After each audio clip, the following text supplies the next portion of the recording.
cette première partie, nous allons voir comment activer QDV dans Excel. Pour activer votre outil QDV dans Excel, utilisez l'icône QDV Tool for Excel. En double-cliquant dessus, vous allez pouvoir, sur cette fenêtre, activer votre outil en cliquant sur le bouton. Ça passe au vert. On va aller vérifier maintenant qu'on a bien l'onglet QDV dans Excel. Pour cela, ouvrir un fichier Excel quelconque. Et en haut à droite, dans Excel, vous trouverez ici l'onglet QDV avec les deux outils disponibles pour l'instant. L'outil de pricing et l'outil de distribution. L'outil de distribution servant à faire les sous-détails administratifs de prix. Et le premier outil de pricing permet de faire des ventilations poussées au niveau d'un WBS et d'un bordereau client en X et Y.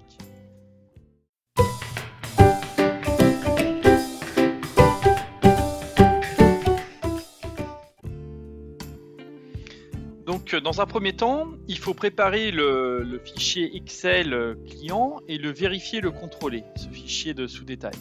Alors, j'en ouvrirai un pour exemple. On vous conseille de créer déjà, pour bien vérifier les formules, une ligne test. Cette ligne test, on va mettre des valeurs erronées juste pour vérifier nos formules. Donc, je vais mettre des quantités, par exemple, à 2. Et je vais mettre un coup 1 euro un peu partout. Je vais mettre des faux coups. 1, 2, 3, 4, 5 et 6. Et puis, je vais aussi mettre des faux coefficients pour bien les contrôler. Donc, je mets des coefficients 1, 2, 3, 4, 5, 6, 7, 8, 9. Voilà. Une fois qu'on vérifie que nos formules sont bien cohérentes, comme ça, il nous faut une ligne de test. Et l'objectif de préparer notre fichier Excel, ça va être de remettre tous ces coefficients qui sont ici, tous les sous-totaux qu'on voit ici pour obtenir le total arrondi en bas, en ligne. C'est-à-dire que votre client, en règle générale, lui, fait la somme de tous les coûts auxquels il affecte les coefficients. Et nous, pour faire fonctionner le mécanisme, il va falloir remettre ces coefficients sur la ligne test. Pour ça, c'est très simple. Il suffit d'analyser le fichier Excel et de vérifier vos sous-totaux. Par exemple, ici, on voit que le total, c'est le total général de la colonne qui est ici. Et puis, après, le coefficient K1 reprend ce sous-total. Donc, on va réécrire, par exemple, sur cette ligne-là, nos coefficients. On a K1, K2, puis K3. Je vais faire un simple copier-coller de la formule. Alors, attention, je vais éditer la formule et récupérer ici CTRL-C et me mettre dans le K1. Et là, maintenant, il faut que je fasse référence. Je garde la référence sur le coef, mais par contre, sur le total, non. Je ne vais pas chercher le total, je vais chercher la même colonne, mais sur la ligne. C'est ici que je vais chercher l'information. Voilà. Et on voit bien ici, j'obtiens le même résultat. Il ne faut pas que j'ai de distorsion entre le K1 qui est en bas et celui qui est de ma ligne, sur ma ligne test. Et je vais répéter cette opération pour chaque cellule jusqu'au K9. Donc ici, attention, on fait référence d'une part à cette cellule-là, dans cette première formule, et je fais référence au K1 précédent. Donc, moi ici, ça sera cette cellule-là. Et j'obtiens bien les 0,4 qui sont ici. Qui sont forcément, ici, il y a 2 chiffres derrière la virgule, et l'autre, j'ai 3 chiffres. Je vais prendre ce dernier, et je le copie ici, K3.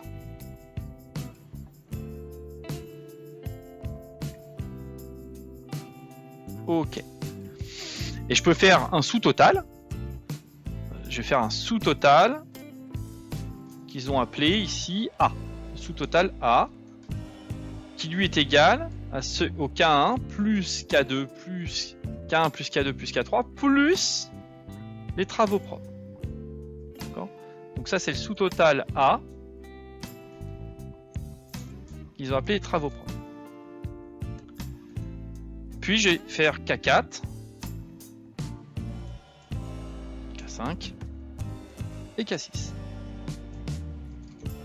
Et je vais répéter cette opération. Alors forcément, il faut que le sous-total de A soit identique à celui-là, ce qui est mon cas. Je répète l'opération, je vérifie, donc on va chercher dans la colonne N. Donc mes coefficients font référence ici, le K4 ici. Je copie ma formule, je me mets là. Et je vais chercher ici, non pas cette cellule-là, mais celle qui est ici. Et je vais répéter l'opération ainsi de suite. Je vais contrôler mes coefficients, CTRL V, et je déplace mes cellules dans Excel. Et là, je fais référence à K4, donc je vais chercher K4. Et pour finir, le K6, CTRL C, et je le remets ici en ligne. Et je vais chercher K4. Et là, j'ai le sous-total B. Et sous-total B, c'est égal à ça, K6 plus K5 plus K4 plus le total des sous-traités. Voilà. Et j'arrive bien en 11,54. Je vais rectifier une petite faute ici, sous-total. Bon. Généralement, dans QDV, côté QDV pour vous, vous mettez dans le même champ des minutes les travaux sous-traités et les travaux propres de votre entreprise. C'est ce que vous appelez les travaux propres. Et ça se remonte dans une colonne du WBS. Et vous séparez à côté la co-traitance. Donc nous, on va bien faire la distinction. On va mettre les travaux sous-traités et travaux propres côté client dans la même colonne parce que vous, c'est réuni dans la même colonne. Par contre, la co-traitance, c'est généralement traité à part. Donc je vais faire un total ici. Un total entreprise, on va dire, côté QDV, qui est A plus B, tout simplement. Je vais en avoir besoin. Je vais dire c'est ça, plus le résultat qui est là. Donc j'ai un sous-total intermédiaire que le client ne me présente pas. Ensuite, je vais écrire, donc je vais élargir un colonne pour que ce soit plus présentable. Ici, je vais écrire les coefficients suivants, K7, K8 et K9. Et puis je vais répéter l'opération comme tout à l'heure. Donc là, on va bien chercher cette colonne-là. Je prends mon premier coefficient K7. Et ce coup-ci, il faut que je fasse référence, non pas au total, mais à la ligne de test de formule, ici. Et puis je vais répéter l'opération pour K8 et K9.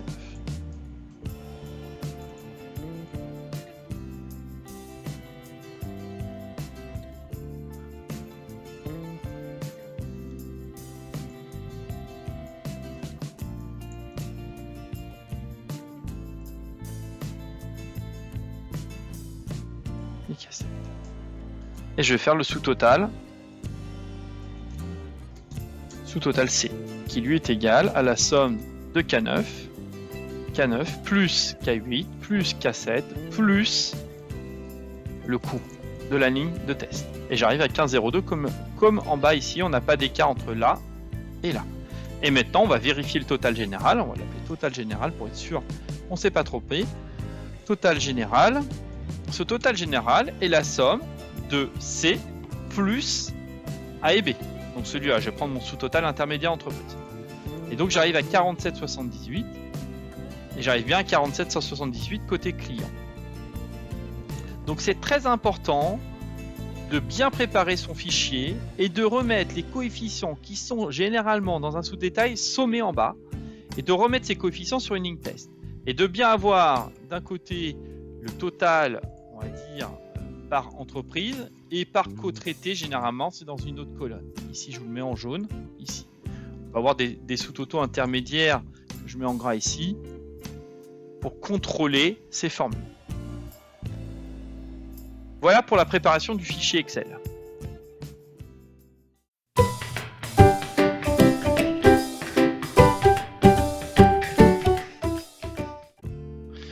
Dans cette partie, on va voir comment lier un fichier QDV à notre sous-détail Excel et régler les paramètres généraux de notre application QDV Excel.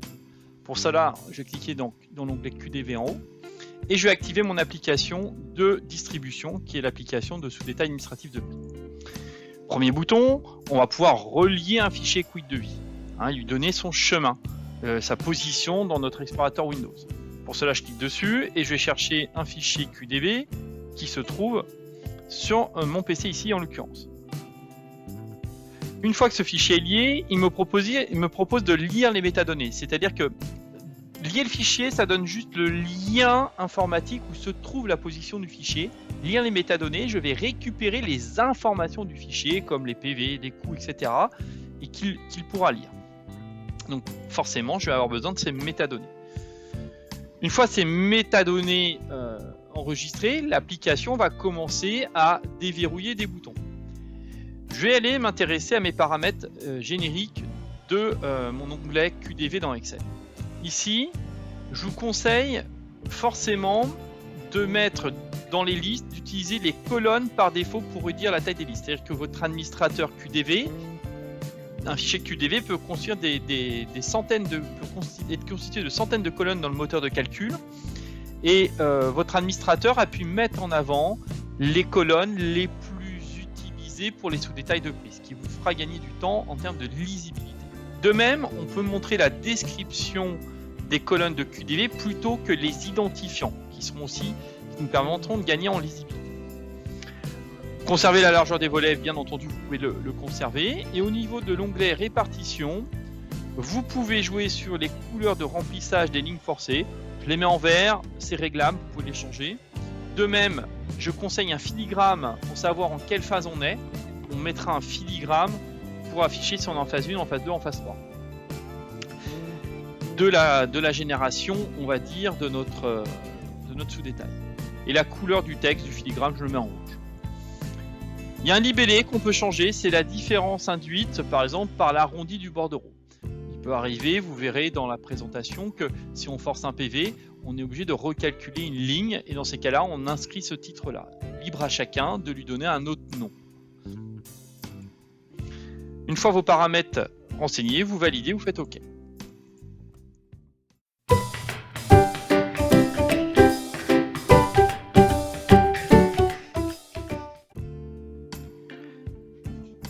Maintenant qu'on a lié notre fichier QDV et réglé des paramètres, on va passer à l'étape où il faut aiguiller les données et les colonnes de QDV vers les colonnes clientes du sous-détail. Pour ça, on va utiliser le volet qui est situé dans l'onglet QDV en haut d'Excel. Ça s'appelle une fenêtre, et cette fenêtre va contenir des paramètres génériques de QDV qu'on va affecter sur le sous-détail. Exemple, les premiers paramètres, donc cette fenêtre est constituée de plusieurs zones. On a des paramètres de la feuille, des paramètres généraux, je vous expliquerai tout à l'heure, le paramètre du WBS de QDV, les colonnes des minutes de QDV, et la zone aussi algorithme et coefficient. Alors les paramètres de la feuille, tout d'abord, on va dire quel est l'onglet Excel qui contient mon sous-détail. Ici, j'ai qu'un onglet Excel, donc en cliquant sur le bouton comme je suis dans l'onglet modèle, automatiquement il va repérer ça. Je lui ai indiqué aussi la première colonne où j'ai mis par exemple mes coefficients, où il devra supprimer ces données-là lors de l'issue de la génération pour le client final.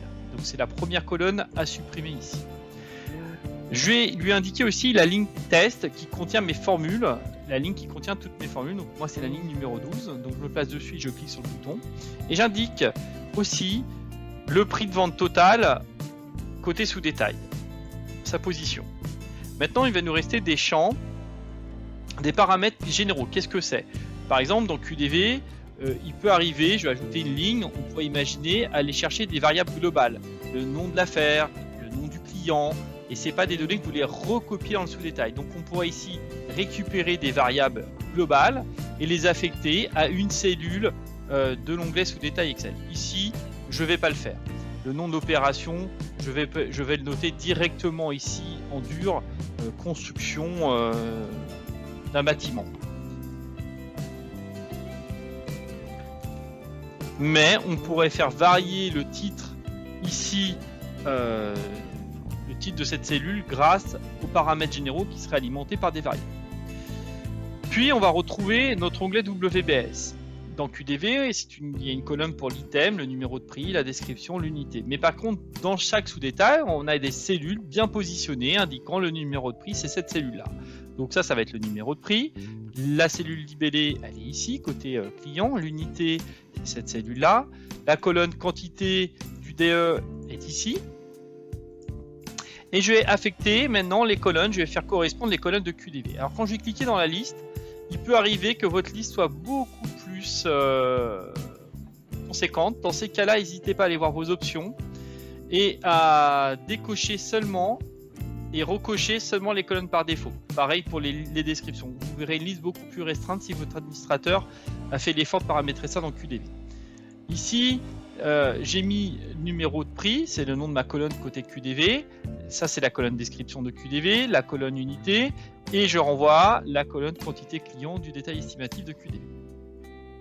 Et quel est le prix de vente dans coût de devis au niveau du WBS? Moi, cette colonne s'appelle le prix de vente unitaire groupement, qui va réunir côté WS la part propre et sous-traitée, ainsi que la part co-traitée. On n'est pas obligé d'inscrire le prix de vente de QDV dans le sous-détail, puisque l'objectif du sous-détail, c'est de recalculer avec des formules. Donc ce prix de vente, il est donné via une formule côté client. Pour des questions de contrôle, je vais me mettre sur la même ligne ici. Je vais inscrire le prix de vente de QDV, vous voyez, en cellule T27. Je me positionne dessus et comme ça, je verrai QDV son résultat. Et l'objectif, c'est que le prix de vente unitaire de mon WBS soit égal, côté QDV, soit égal à celui calculé dans Excel. Je vais arriver sur les zones de minutes. Alors forcément, il y a des colonnes supplémentaires. On peut s'ajouter d'autres colonnes qu'on aurait paramétrées dans son QDV et les faire correspondre aussi. Sur maintenant les minutes, on va donner et indiquer la position de la colonne description. Donc je me positionne dans la colonne sur la ligne test par exemple, ça c'est la description, la colonne description est en AA, ça c'est la colonne unité ici côté client, ça va être la colonne quantité, ça va être la première colonne décomposée, je vais vous en parler juste après, et je vais faire correspondre aussi côté QDV quelles sont les colonnes. Donc dans mes minutes, cette colonne s'appelle description, celle-ci s'appelle unité, et la troisième s'appelle quantité. Les colonnes à décomposer. Ici, sur ma part propre, j'ai des colonnes en D, F, H, J, et aussi je vais mettre la colonne M, les sous-traités. C'est-à-dire que le client a décomposé. Alors, je vais partir sur la première colonne, et je vais dire, ça c'est la colonne main-d'œuvre. Il l'a appelé comme ça, je vais lui donner le même nom. Pourquoi pas? Ça sera plus lisible pour moi. Je vais donner la main-d'œuvre, c'est cette colonne ici, la D. Je vais me positionner dans la colonne F, et ça c'est la colonne matériel. Je me positionne dans la colonne suivante, et ça va être la colonne fourniture. Et je vais taper conso pour les consommables, je vais mettre un mnémonique. Puis ça va être le divers.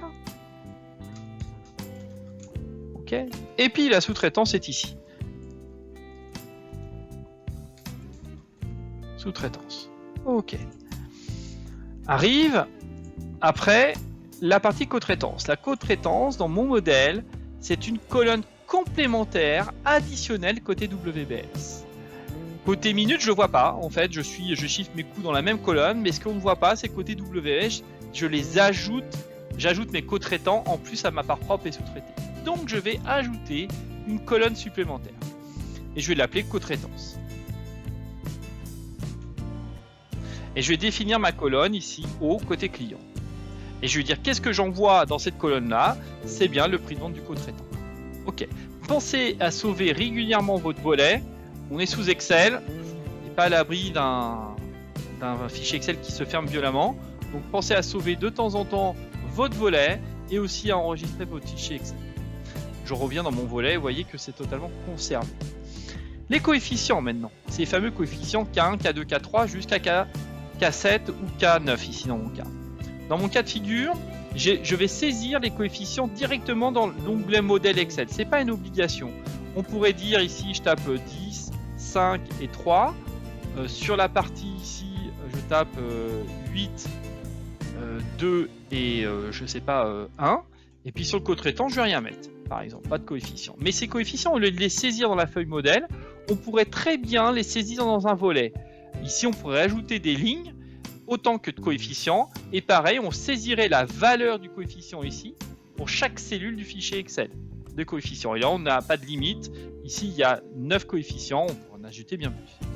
L'avantage peut-être de les saisir dans la zone coefficients, c'est que si vous exportez votre volet pour un prochain sous-détail, vous pouvez recharger vos coefficients directement. Tandis que si je reprends un nouveau sous-détail, il faudrait que je ressaisisse dans le fichier Excel les valeurs. Ça, c'est au choix de l'utilisateur. Une fois qu'on a établi ces paramètres du volet, on va ici aller voir la répartition. Alors vous voyez au passage que je ne vous parle pas des algorithmes. Pour l'instant, l'objectif de cette leçon, c'est générer les coûts bruts de QDV, de mettre tels que les coûts bruts dans le sous-détail et auxquels j'applique des coefficients derrière. On verra tout à l'heure des algorithmes bien plus puissants que je définirai. Je vais aller dans la partie répartition maintenant. Maintenant, il va falloir que je répartisse mes coûts dans les colonnes du client. Vous voyez en haut, on a les colonnes non affectées, main-d'œuvre, matériel, fourniture. Ces colonnes qui sont ici, ces lignes dans cette liste déroulante sont des colonnes en fait côté client. Ce sont mes fameuses colonnes D, F, etc. Ces noms de colonnes que vous voyez ici, ce sont celles que j'ai saisies précisément ici, à la main. Donc l'objectif, dans un premier temps, ça va être de dire dans la colonne main-d'œuvre, qu'est-ce que j'envoie comme ressources? Et je retrouve les ressources, les identifiants des ressources de mes minutes. Donc je vais sélectionner ici toute ma main-d'œuvre que je vais mettre, grâce au bouton, je les envoie au-dessus, dans la main-d'œuvre. Je vais passer au matériel. Le matériel, je vais sélectionner tout ce qui est en C, ici pour me concernant, donc jusqu'à C20. Ok, après j'ai des fournitures, donc j'ai envoyé ici des fournitures diverses, je vais les envoyer ici. Et puis ici j'ai encore envoyé du divers dans mes minutes, d'autres catégories et des carburants. Alors les carburants, je vais les envoyer dans les consoles, les carburants. Je les envoie ici. Tout ce qui est en F, ça va être du divers, je vais mettre ça dans mon divers, côté client. Et puis vous voyez, j'arrive à de la sous-traitance. La sous-traitance, je vais la mettre, je prends toutes mes sous-traitances, hop, et je les mets dans la sous-traitance côté client. Il me reste encore quelques colonnes non attribuées qui peuvent être ici des compteurs ou de la main-d'œuvre. Alors les main-d'œuvre, je vais les remonter ici. J'ai des jeux de champ main-d'œuvre, je vais les mettre là. Il y a encore un peu de workforce ici. Et puis je vais mettre dans divers le reste au cas où. Voilà, donc à un moment donné, quand je vais dans non affecté, vous ne devez plus rien avoir en bas. Ça veut dire que vous avez bien dispatché vos coûts dans les bonnes colonnes du client. Voilà l'objectif final, c'est de bien envoyer vos coûts dans les différentes colonnes côté client. Une fois que c'est fait, pensez à revenir dans votre onglet paramètres et sauver. Pensez aussi, l'organisation, j'en parlerai dans une prochaine leçon, dans une prochaine partie. Ici, on a la sélection. Qu'est-ce que je veux générer? Alors, je pourrais générer un sous-détail pour chaque poste du WBS. C'est une solution. Je peux sélectionner à la main aussi. Je veux ce sous-détail et ce sous-détail. Et vous voyez en bas, au fur et à mesure que vous cochez, ça vous donne le nombre de sous-détails que vous allez générer. Vous pouvez aussi imaginer sélectionner une branche, placer sur A1 et cliquer sur branche plus. Et dans ces cas-là, il vous sélectionne que la branche. Je sauve mes paramètres et je ferme le volet. Donc ici, vous venez de paramétrer le volet et de bien indiquer où on va générer, où on va envoyer les informations dans telle ou telle colonne du sous-détail. J'enregistre mon fichier Excel.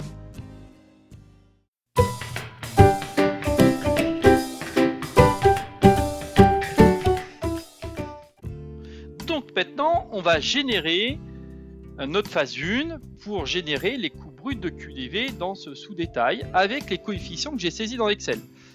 Ces coefficients, je les ai saisis dans mon onglet modèle. Alors je vais enlever d'abord ma ligne test, attention, vider les formules, pas ces formules que vous avez ajoutées, c'est juste les valeurs des colonnes à renseigner par le système. Je vais enregistrer mon fichier. Je vais cliquer sur la phase 1. Ici, j'ai un message qui m'alerte, qui me dit attention, en 2 mots, je vous fais simple, c'est je n'ai pas défini d'algorithme dans le volet, donc QDV, qu'est-ce qu'il fait? Il met simplement les coûts bruts de vos minutes dans les sous-détails. Et il va générer, bien entendu, un onglet Excel par sous-détail. Et puis, vous avez ajouté des coefficients que vous avez mis, K1, K2, K3, vous appliquez les coefficients que vous avez saisis, et donc, on va obtenir des valeurs. Forcément, les coefficients que j'ai mis ne sont pas les vrais coefficients de QDV, donc le prix de vente résultant sera forcément différent, mais ça peut être pratique pour générer des coûts bruts, par exemple. On y va.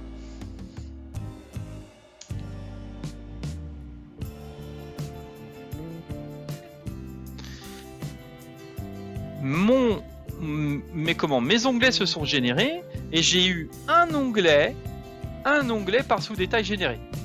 Les onglets que j'ai sélectionnés, enfin les sous-détails que j'ai sélectionnés, c'est ceux que j'avais sélectionnés dans l'onglet sélection, bien entendu. Quand vous êtes dans sélection d'ailleurs, dans ce volet, si vous avez généré énormément d'onglets Excel, ce qui est pratique, c'est que, vous voyez, vous placez peut-être sur le A6, A1,6 et vous faites aller et automatiquement il se positionnera côté Excel. C'est peut-être plus pratique de voir l'arborescence pour aller voir un sous-détail plus précisément. J'attire votre attention que certains sous-détails n'ont pas été générés. Par exemple, pour moi, le 1A17. C'est normal, c'est que dans ce sous-détail, dans QDV, il n'y avait rien. s'il n'y a pas de coût, pas de PV, forcément, il ne génère pas un onglet du sous-détail. Il le génère là où il y a des coûts. Je vais me positionner sur le premier sous-détail A11. Les coûts que vous voyez ici, alors comme je n'ai pas d'algorithme, je ne veux pas aller plus loin que la phase 1. Hein. Je suis bloqué, la phase 2 et 3 sont bloquées parce que je n'ai pas d'algorithme, donc j'envoie les coûts bruts.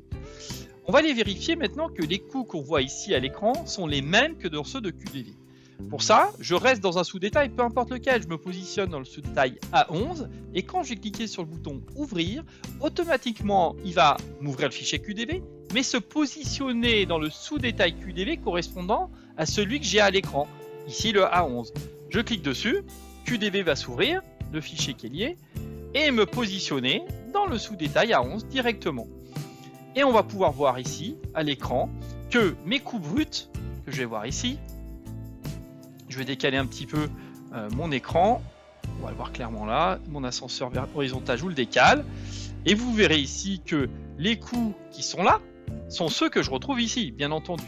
Et vous voyez que le coût du co-traitant, sur cette première ligne, ce coût de co-traitant, il est situé dans la colonne suivante. Donc, et les quantités se sont bien mis dans la colonne quantité. Donc on a bien généré les coûts bruts de QDV et on a envoyé nos informations dans les bonnes colonnes. Vous voyez qu'ici, le coût de 0,72, 2500 et 1, on va les retrouver un peu plus bas. Alors nous, on les a chiffrés dans des colonnes, hein, dans la même colonne côté QDV, mais on les a attribués à des ressources analytiques et on a distribué de ressources analytiques dans les colonnes du client. Et c'est pour ça que mes 0,72, mes 2500 et mes 1 euro ici sont dans divers et on les retrouve, j'avais dû mettre ça moi, dans les fournitures. Hein, ici, matériel de consommable.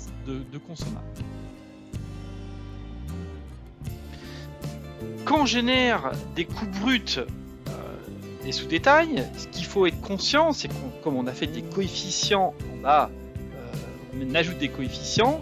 Si vous ne saisissez pas les vrais coefficients de passage de votre QDV, forcément le prix de vente résultant calculé ici est forcément différent à celui qui est à droite, qui est envoyé par QDV. Vous voyez, dans QDV, j'ai un PV à 267 694,85 avec les coûts bruts qui étaient au-dessus et auxquels j'ai affecté mes coefficients et mes frais de chantier, etc.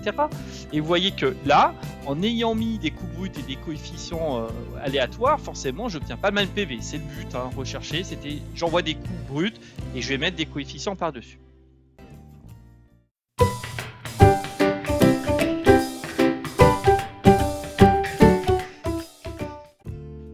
Ce qui peut être très pratique avec le volet, vous allez voir que c'est d'exporter ces paramètres pour un prochain sous-détail pour éviter de le reparamétrer.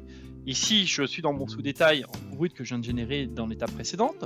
En cliquant sur volet, dans l'onglet paramètres, je vais pouvoir ici cliquer sur le bouton exporter. Ça va exporter l'ensemble des paramètres que je viens d'émettre dans cette fenêtre. Donc je vais leur donner un nom.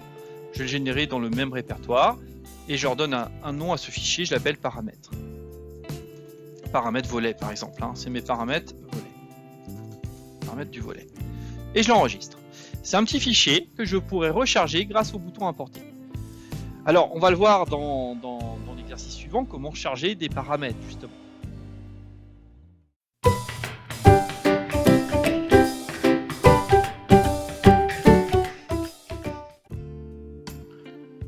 On va mettre maintenant en place des algorithmes qui vont nous permettre de donner des règles de compensation pour arriver en fonction de nos coefficients au prix de vente de QDV.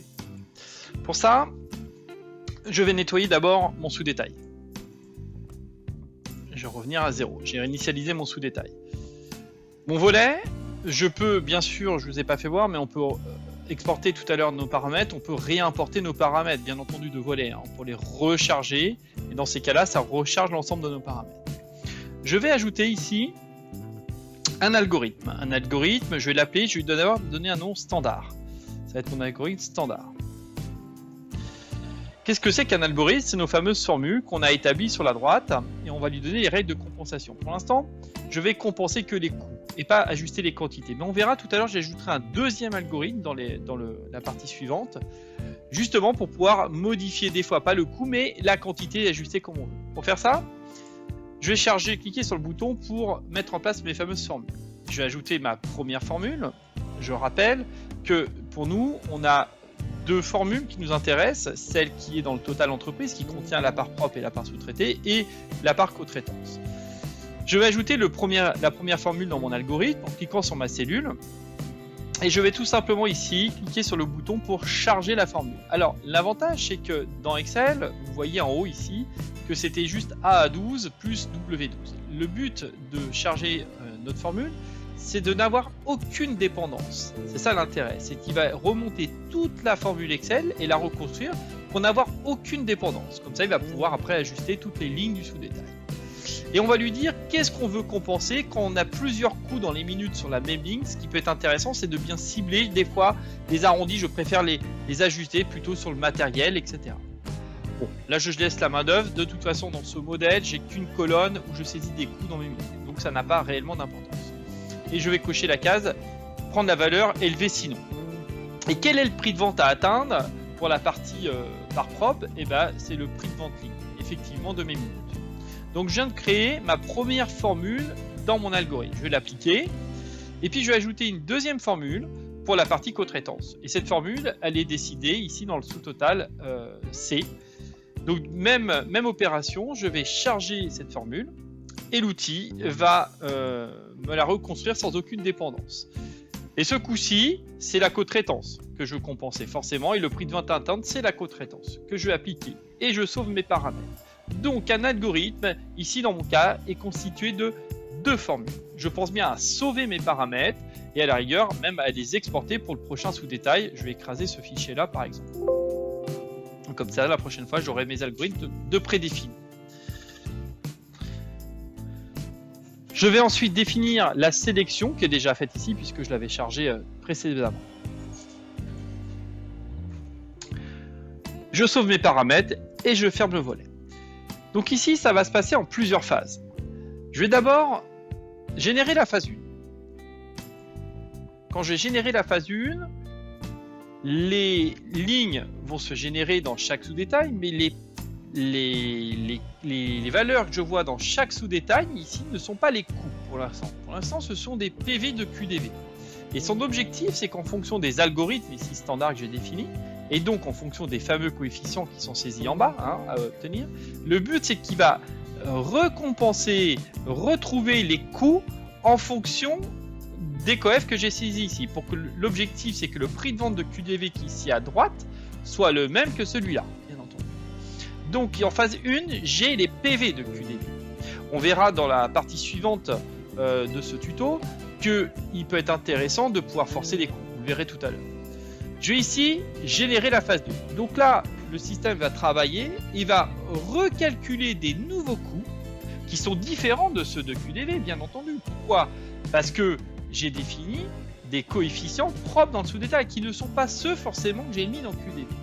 Et l'objectif est que, avec ces coefficients que j'ai mis en bas, le prix de vente réel de QDV qui est là, vous voyez, je vais vous le mettre d'ailleurs avec un séparateur de milliers, soit le même que celui-là, calculé. Et là, on voit bien qu'on n'a strictement aucun écart. Donc, il a recalculé les coûts pour obtenir le PV en bas de page.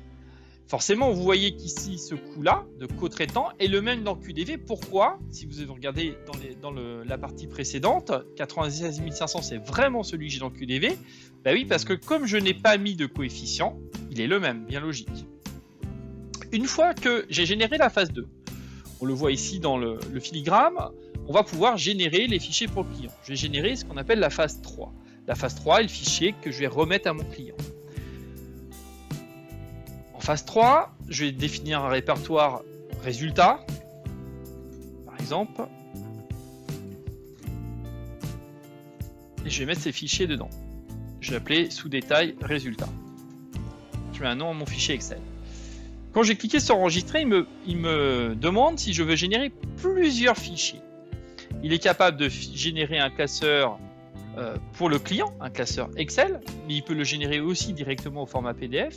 Il pourra aussi générer un classeur Excel signé électroniquement. Je verrai plus tard la génération d'un jeu de données, d'une base de données en fait de sous-détail. Ça, je vous l'expliquerai dans une partie suivante de ce tutoriel. Je valide. Qu'est-ce qui va se passer? En fait, il va nettoyer maintenant le fichier et enlever à partir de la colonne T les algorithmes qui sont à droite, bien entendu. La phase 3 est réalisée avec succès. Ce fichier que j'ai là est mon fichier de travail, bien entendu. C'est pas celui que je remets au client. Je vais l'enregistrer et le fermer. Je vais aller voir les fichiers résultats maintenant. Que va-t-il générer? Il m'a généré un résultat non signé. Donc c'est un fichier Excel tout simplement. Il n'a plus la feuille modèle. Il a juste des sous-détails que j'ai générés, bien entendu, avec les coûts et puis les PV à atteindre. On voit bien qu'à droite, l'ensemble des données ont été effacées pour le client. On ne va pas lui remettre ses coefficients qu'il nous avait donnés en bas. Des formules mathématiques. On a ici un résultat signé. C'est le même fichier, mais là, il est signé électroniquement. L'avantage, c'est que si quelqu'un, chez client final, venait altérer une valeur, il sera obligé d'ôter la signature QDV. C'est-à-dire qu'il il est obligé de faire modifier quand même, et vous pourrez savoir que finalement, le fichier Excel qu'il a modifié, c'est lui qui l'a altéré. Et puis, bien entendu, on a aussi le fichier résultat au format PDF. Ici, donc là, on va générer une page PDF par sous-détail, bien entendu, hein, et puis on va retrouver la même chose au format PDF, tout simplement, qu'on pourra remettre à notre client.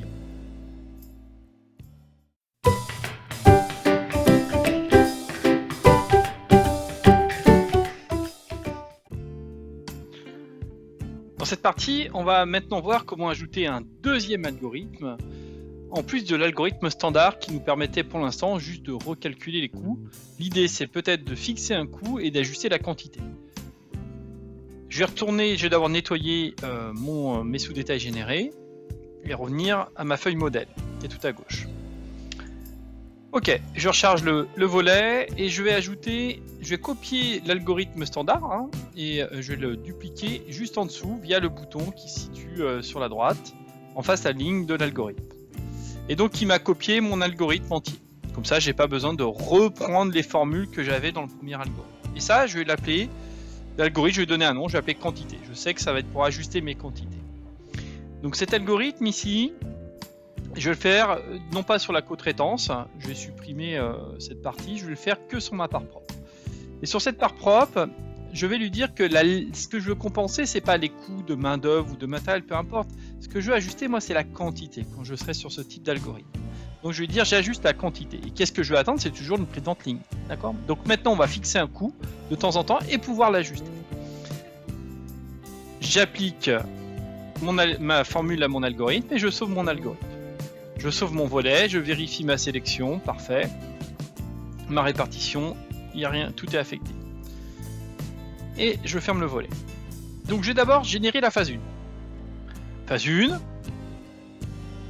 ça va générer les sous-détails sélectionnés et les valeurs que je vois pour l'instant ne sont que des valeurs en PV, hein, ce ne sont pas des coûts. Donc en phase 1, c'est normal qu'on n'obtient pas le même résultat lorsqu'on a mis des algorithmes entre la colonne T qui vient de Quick de vie et la colonne ici calculée par la cellule T49 et la cellule qui est ici arrondie.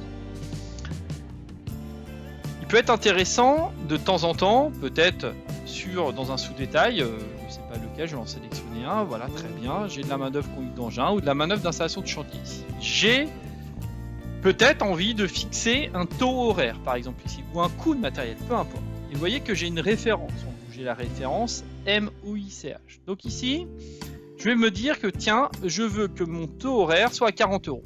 Dans mon taux horaire de coût, hein, présenté au client. Donc je vais taper 40 €.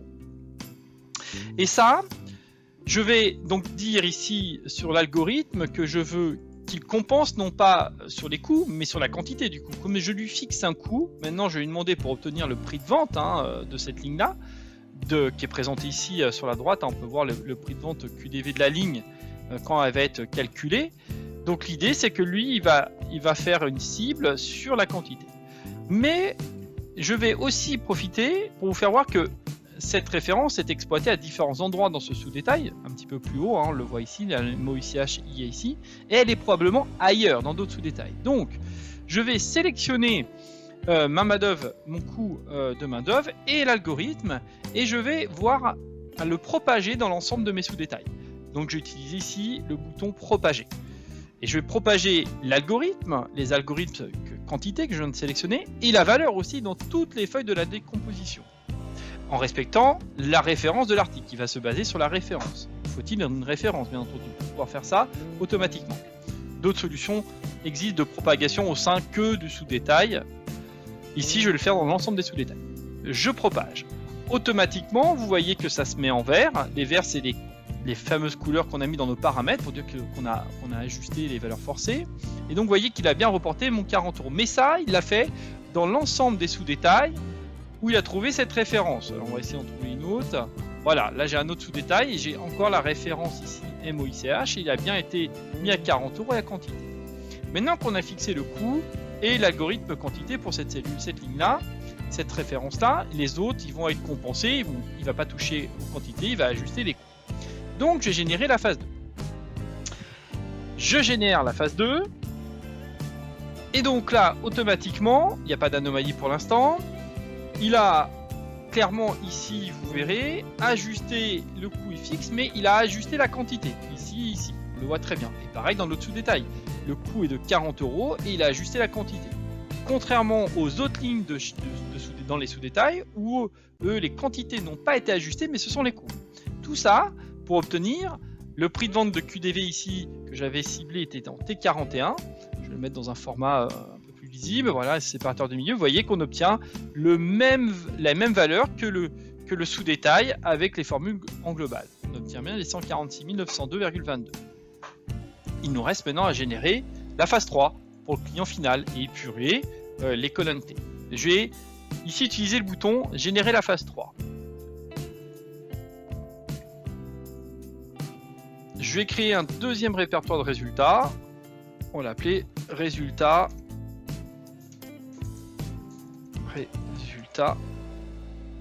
bis. Ok.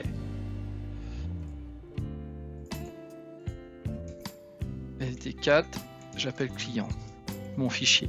J'enregistre.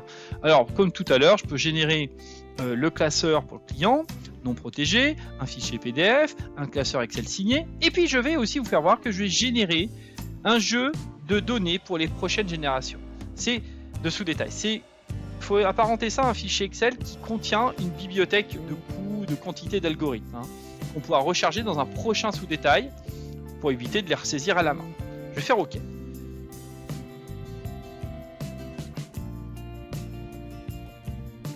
La phase 3 c'est bien terminé. Je vais enregistrer mon fichier et je vais aller vérifier mes résultats bis. Ici, on retrouve bien les fichiers Excel.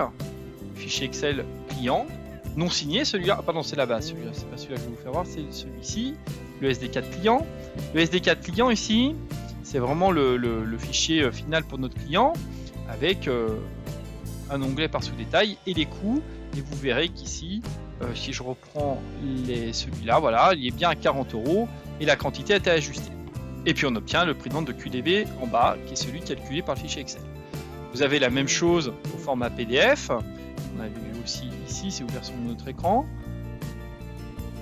Ok, donc voilà, je retrouve le même principe, une feuille ici pour les sous-détails. Je peux zoomer un petit peu le PDF. Ok. On retrouve un fichier signé électroniquement. Bon, c'est le fichier Excel avec une signature électronique. On peut lui transmettre ce fichier-là et pour modifier n'importe quelle information, il faudra ôter la signature. Bon. Et il a généré ici, j'ai généré en plus une base. C'est un peu une base de données, on va dire. Et si j'ouvre ce fichier Excel, bon, il a un format très spécifique, reconnu par notre application. Et donc là, j'ai pu stocker les coûts que j'ai générés, la colonne C. On voit ici nos coûts. Et on voit aussi d'ailleurs un certain nombre d'informations, comme les algorithmes qui ont été mis. On voit bien ma manœuvre ici, la référence MOICH, qui lui est basé sur l'algorithme quantité et un coût horaire de 40. Forcément, les algorithmes sont stockés dans l'onglet Algo. Il est fortement déconseillé de manipuler ce fichier. Forcément, laissez bien toute la partie, on va dire, format qui n'est pas forcément compréhensible au départ pour l'utilisateur. Je vais épurer un tout petit peu cette base de données pour notre exercice. Je vais garder dans ma base de données que ici cette référence là. OK, et j'enregistre mon fichier. Donc je garde dans ma base de données qu'une ligne. La main-d'œuvre et OICH à 40 €. Je ferme cette base de données. Retournons dans notre sous-détail. Je reprends mon sous-détail numéro 4.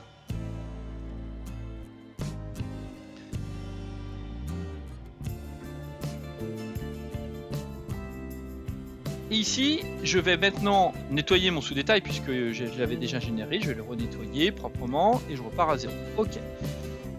Je peux vérifier mon volet. J'ai bien mes deux algorithmes. Parfait. Je vais générer la phase 1. Je génère la phase 1. Bon, l'idée de cette base de données que j'ai enregistrée, c'est que je suis en train de refaire un nouveau devis ou un indice B, peu importe, et je vais recharger ma bibliothèque de base de sous-détail.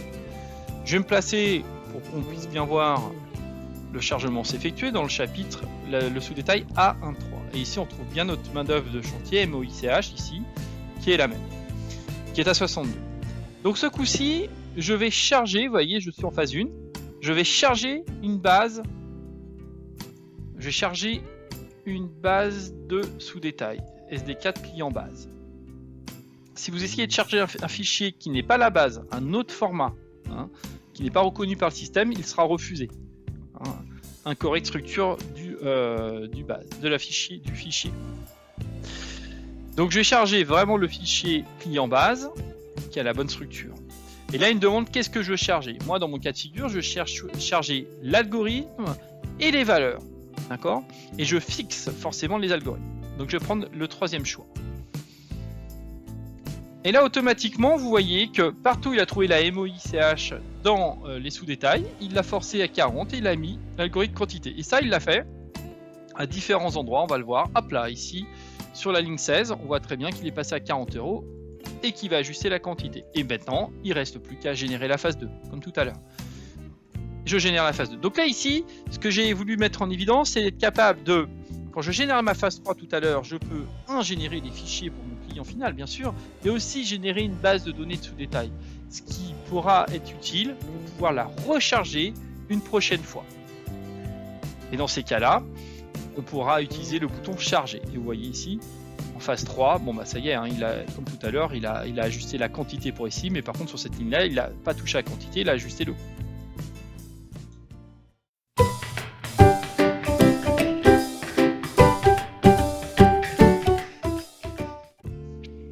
Je vais maintenant vous faire voir que des anomalies peuvent apparaître. Donc je vais créer des anomalies exprès pour qu'on puisse en parler. Je nettoie tout d'abord mon fichier proprement. Voilà. Je reviens à mon modèle. Je vais ici ouvrir mon fichier QDV qui est lié à ce fichier Excel de sous-détail. Et je vais volontairement ajuster un prix. Peut-être je vais prendre le premier. On peut imaginer que ceux qui ont des modulations de frais de chantier, vous allez peut-être dire, bah tiens, je vais réduire mes frais de chantier sur ce poste-là pour le compenser ailleurs. Ça peut être ça, j'ajuste un prix, ça peut être, j'enlève moins 10 ici, et puis ça va ajuster. Donc forcément, le prix de vente initial était 171 avec les minutes, mais comme sur le WBS, je réajuste, je passe par-dessus les prix de vente calculés de mon entreprise sur les rubriques analytiques, donc le nouveau PV est à 167. Alors ça peut être ça, ça peut être aussi, je force un PV, on peut imaginer, ici, alors je vais changer de mode, je vais mettre dans un autre mode, pour qu'on puisse voir, je vais mettre en vue globale peut-être, ouais, très bien, comme ça on aura toutes les colonnes du WBS. Ici, vous voyez qu'on peut imaginer, je force un prix de vente. Alors, on le force à la hausse, peut-être, ça peut être ça aussi. Je force un prix de vente, peu importe. Je peux aussi imaginer faire de la modulation du WBS, de ce que les nouvelles fonctionnalités, je ne l'ai pas implémenté dans ce fichier que vous voyez à l'écran, mais vous savez, on peut prendre un poste et le reventiler sur une branche, etc. Donc à partir du moment où vous touchez au prix de vente calculé et vous forcez, vous ventilez différemment, ça va générer une anomalie forcément, puisqu'on n'est pas capable d'atteindre ce prix-là. On va voir comment ça va être créé. Je crée une anomalie exprès, je force le prix. Je recalcule mon fichier, je l'enregistre et je le ferme. Alors ici, il faut être vigilant, comme j'avais laissé le fichier Excel ouvert, il n'y a pas d'alerte, le fichier Excel est ouvert, c'est à moi de cliquer sur mes métadonnées, vous voyez. Je dois cliquer dessus pour pour le mettre à jour. Si vous fermez le fichier et que vous le rouvrez, alors il vous proposera le fichier Excel automatiquement de se remettre à jour avec les métadonnées du fichier QDV. Moi je le fais à la main, je ne ferme pas Excel, je clique dessus et je recharge mes métadonnées de mon fichier. Et comme ça j'ai des nouveaux prix de vente et des nouveaux calculs. Je vais générer la phase 1.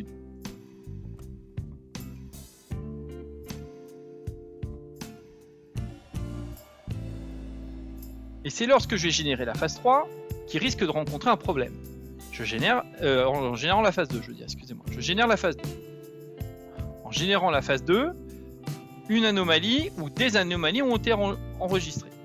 Je vais basculer dessus, il y a un onglet anomalie, modèle d'anomalie. Cette anomalie est ici, et donc il me dit en phase 2 que voilà, il a une différence induite finale de prix de vente. Si je clique dessus, effectivement, on se rend bien compte que comme j'ai forcé le prix de vente, j'arrive à 276 500 € dans le sous-détail A11, j'attire votre attention que le prix de vente que j'ai forcé ne tenait pas compte de la co-traitance dans le QDV. Il s'ajoutait en plus cette colonne de co-traitance. C'est pour ça que j'arrive à 276 500. Et donc il n'arrive pas à les atteindre forcément, parce que forcément il y a des lignes qui sont être beaucoup compensées où il faut que j'ajoute une. Donc on va résoudre cette anomalie. On va cliquer sur le bouton anomalie, on a un bouton résoudre. Donc automatiquement, lui, il va nous calculer, il va nous ajouter une ligne, vous voyez, c'est la différence induite, alors qu'on dit par l'arrondi du bordereau. Ici, c'est pas une différence induite d'arrondi, c'est une fait que j'ai forcé le prix côté WBS, où je ne respecte pas la ventilation initiale de mes minutes, et donc j'ajuste quelque chose au niveau du WS. Et dès qu'on touchera au prix du WS, forcément, une anomalie apparaîtra. C'est à l'utilisateur après donc de créer une ligne spécifique qu'il explique à son client où il reventile ce coût là qui est ici dans les différentes lignes déjà existantes du sous-détail. Et là forcément on arrive bien aux 276 500 € avec cette ligne qui a été ajoutée en plus pour respecter le prix de vente du WBS.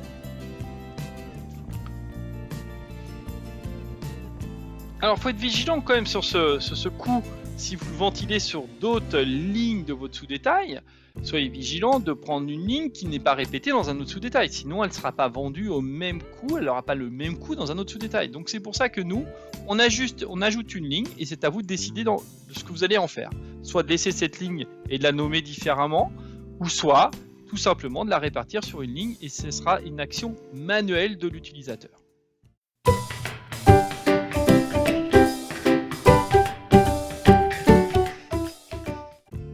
Alors je vais voir maintenant, on va avoir pour créer une autre anomalie qui pourra vous arriver. Je vais nettoyer mon fichier et je vais vous parler d'un prix différent pour une même référence. Ça pourrait arriver. Je génère une phase 1, voilà, on imagine, donc là je la crée toute pièce mon anomalie. On va imaginer que dans un sous-détail, on va prendre toujours notre ligne là qui est la MOXA, je sais qu'elle est présente dans ce même sous-détail, je le mets à 45 € et forcément je sais qu'elle est aussi ici elle est aussi à 62,10, mais elle est aussi présente dans un autre sous-détail, je ne sais plus lequel, entre autres ici, voilà, dans le sous-détail 1.4. Alors ça va poser un problème, parce que forcément, si je n'ai pas propagé peut-être le coût ou l'algorithme, je vais me mettre en algorithme quantité, il va observer ce genre d'anomalie, bien entendu. Alors ça pourrait vous arriver. On va générer la phase 2, et en générant la phase 2, je vais avoir l'anomalie de PV forcée, l'anomalie de tout à l'heure, donc je peux aller voir ici qui est dans ce sous-détail. Donc je pourrais cliquer sur le bouton résoudre, bien entendu, ça résoudrait mon anomalie. Donc là le problème c'est qu'il n'a pas résolu, j'ai résolu l'anomalie pour ajuster à 276 500, mais j'ai toujours dans le premier onglet une anomalie effective. Effectivement, il m'alerte que cette référence-là, je l'ai ailleurs à d'autres prix. Alors là, il n'y a pas de bouton, c'est manuel. C'est soit je repropage, je refais une phase 1 et je repropage mon algorithme quantité et mon coût dans l'ensemble des sous-détails parce que j'avais omis de le faire, ce qui est le cas ici. Alors après, il y a une astuce, Excel, je peux prendre ma référence et regarder un petit peu dans tous les sous-détails où c'est utilisé, cette référence-là. On va dans les options d'Excel, vous pouvez cocher le classeur entier. Quand vous allez faire recherche et tout, l'avantage c'est qu'il va vous trouver toutes les lignes utilisant cette référence. Effectivement, dans le premier sous-détail, il s'est positionné, je voyais bien qu'il est à 51,34 et ici, il est à 45. Et dans l'autre sous-détail, il l'a trouvé aussi à 51,34. Cette anomalie peut arriver aussi sur des petits écarts d'arrondi. Ça pourra arriver que les cibles d'Excel n'arriveront pas à ajuster exactement. Il peut y avoir des senses qui pourraient être non significatifs, mais qui pourraient apparaître. Donc un ajustement manuel serait nécessaire de l'utilisateur.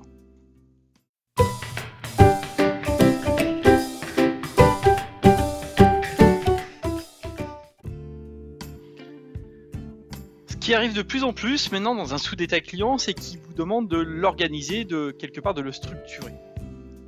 Alors, on va regarder un petit peu un sous-détail structuré. Je vais juste enlever mon Python forcé dans mon fichier QDV.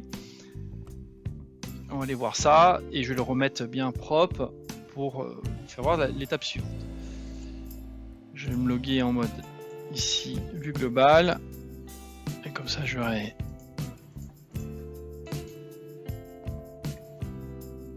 Ok, je vais enlever mon prix de vente ici forcé et je vais revenir à des prix de vente cohérents et non forcés. Ok, parfait. Je vais faire mon fichier QDV et je vais maintenant prendre un sous-détail 5. Alors ce sous-détail 5 est un petit peu peut-être différent. Bon, j'ai refait des formules à droite, je vais recharger mon volet. Ok, je vais relier mon fichier quick devis. Allez, sous-détail, il est là, mon fichier QDV que je veux dire. Je vais lire les métadonnées et puis je vais charger mon volet. Ça va m'imiter de tout le reparamétrer. J'avais déjà fait dans une autre affaire. Donc je vais importer mon volet. Voilà. Je charge mon volet du SD5. Parfait. Oui, je veux dire non. Je ne vais pas charger l'organisation exprès pour vous faire voir l'organisation. Je vais sauver. Bon, la sélection, je vais prendre la branche 1 comme d'habitude. On va générer qu'une partie. On va générer 8 sous-détails. Ok. Donc là, ce qui m'intéresse de vous faire voir, c'est l'onglet organisation. On voit clairement que mon client, au sein de chaque sous-détail, il souhaite que je trie mes lignes. En fait, il ne veut pas les voir dans l'ordre que moi je chiffre, il veut que je remette dans une rubrique toute la manœuvre, dans une autre rubrique tout le matériel, dans une autre rubrique le matériau, puis la sous-traitance, puis la co-traitance. En fait, il veut que je reclasse mes lignes de minutes selon cette organisation. Pour ça, je vais utiliser l'onglet organisation. Alors, je vais cliquer sur la ligne ici de chapitre et je vais d'abord définir mes chapitres. Bon, je vais tout vous effacer, on va recommencer à 0. Ils étaient déjà chargés. Je vais ici ajouter autant de lignes que de celles du client. Donc j'en ai besoin de 1, 2, 3, 4, 5. Ok. Soit je peux taper les libellés à la main. Ça c'est une chose. Soit je me positionne sur la ligne ici et automatiquement il va charger les libellés du client de cette manière-là.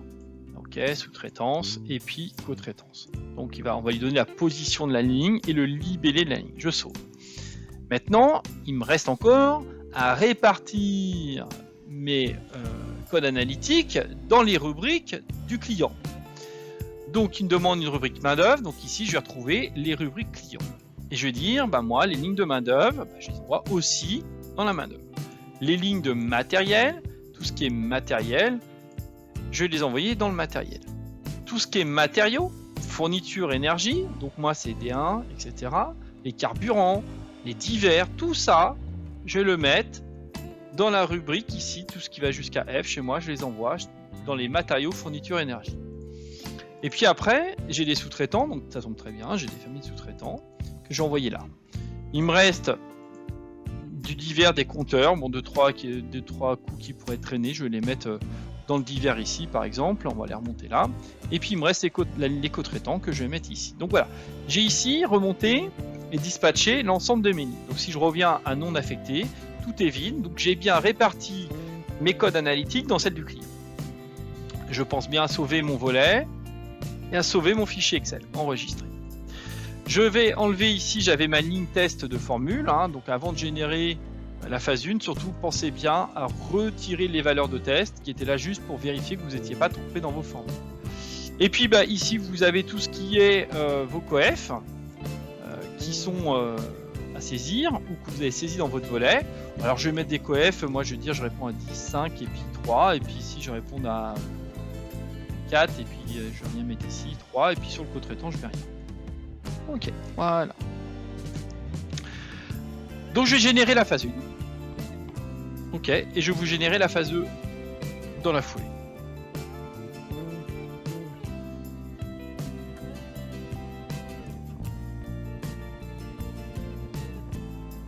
Et je génère la phase 2.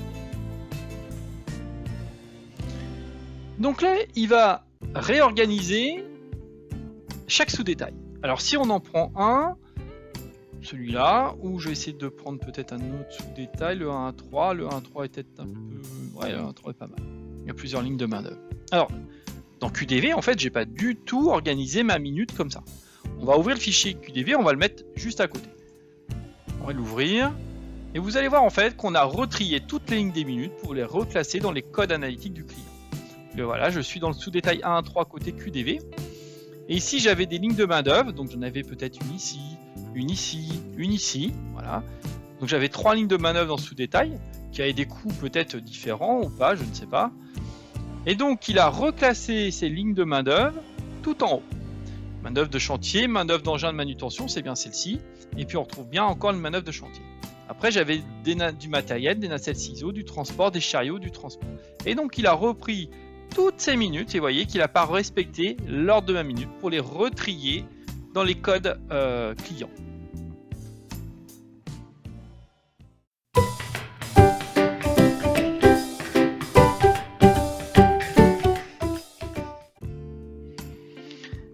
Étant donné qu'il s'agit de fichiers et qu'on est peut-être amené à déplacer nos fichiers dans l'explorateur Windows, que ce soit le fichier Excel de sous-détail modèle ou le fichier QDV, peu importe, le fichier peut être amené à être déplacé. Alors ce qui pourrait arriver, j'ai déplacé mon fichier dans un autre répertoire, ici en l'occurrence je vais le mettre sur le bureau. Et forcément, si j'essaye d'ouvrir ce sous-détail numéro 5, à l'ouverture, il me dit qu'il n'arrive pas à trouver le fichier QDV, il n'arrive pas, fichier introuvable, j'ai déplacé le fichier. Ok. Erreur d'ouverture, je vais avoir une série de messages qui arrivent. Alors je pourrais délier mon fichier pour le relier, bien entendu, je vais le faire juste après. Mais il y a une solution bien plus simple pour éviter ce genre d'anomalie. Vous prenez votre fichier Excel et vous le déplacez dans le même répertoire que votre fichier QDV. Vous avez déplacé votre fichier QDV ou votre fichier Excel, vous mettez tout dans le même répertoire. Et l'ouverture, en fait, je vais avoir ici un message qui me dit que le devis précédent lié était manquant. Donc il m'indique bien que ce coup-ci, il n'avait pas trouvé le fichier là où il devait être. Mais ceci dit, il m'a trouvé une version identique dans le même répertoire. Et il me demande de recréer le lien. Donc je vais lui dire OK. Et donc automatiquement, le lien est refait. Donc ça, c'est une possibilité. C'est que vous mettez le fichier Excel, le fichier QDV dans le même répertoire et automatiquement, l'application va se débrouiller pour recréer le lien. L'autre solution qu'on peut imaginer, c'est de délier et de relier le fichier. C'est-à-dire que vous avez ici un bouton, délier le fichier QDV en cliquant là. Donc si on délie si vous déliez le devis, vous allez perdre tout le paramétrage fait dans le classeur, ce qui est noté. Il nous propose d'exporter nos paramètres avant du volet. Ça, c'est une possibilité. Moi, je l'ai déjà fait, donc j'ai pas besoin de le faire. Si on ne souhaite pas délier le classeur, on annule. Et donc, je vais pas exporter moi mes paramètres avant. Je vais lui dire. Et là, il me dit, voulez-vous délier ou changer la source? En choisissant oui, on casse complètement le lien. En choisissant non, il va nous proposer de recréer un lien ici. On va juste changer la source. Je vais dire non au deuxième message et là je vais pouvoir lui redonner peut-être le fichier QDV qui est dans un autre répertoire et là je viens de redonner un lien, il va me relire les métadonnées et maintenant je peux continuer à gérer ma phase 1, ma phase 2, ma phase 3 bien entendu et nettoyer mon fichier.